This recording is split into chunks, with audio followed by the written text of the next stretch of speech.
It was night in Jerusalem. The air was heavy with silence, a silence that knew what was coming. In the upper room, Jesus sat among his 12 disciples, his heart full of love and sorrow. He had washed their feet. He had broken the bread. And he knew that one of them would betray him. The Gospel of John says, Jesus was troubled in spirit, and testified, saying, "Truly, truly, I say to you, one of you will betray me."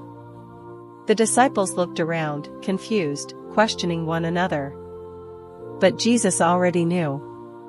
He looked into the eyes of Judas, the one who had walked beside him, shared his bread, seen his miracles, and heard his voice. And yet, greed and darkness had entered his heart.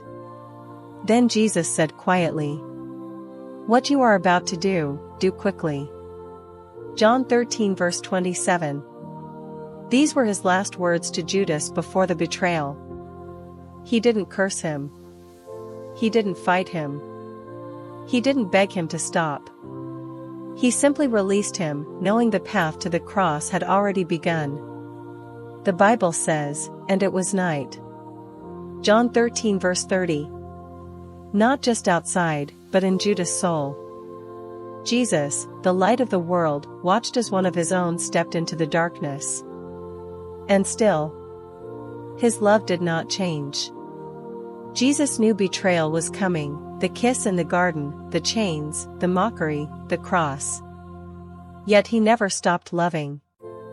Even in his final hours, he called Judas friend.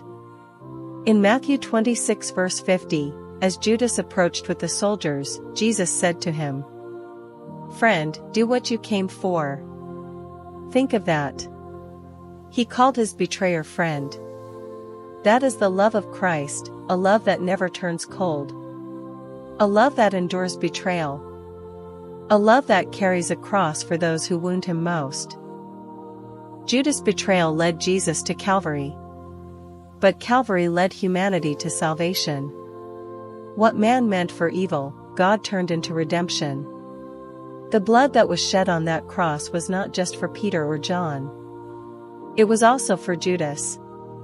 For every heart that's ever strayed. For every soul that's ever fallen. Jesus still whispers the same word today. Friend. He knew betrayal. He knew pain. He knew the cross. But he chose love anyway. That's the heart of Jesus Christ. A love that cannot be betrayed. And a mercy that cannot be broken.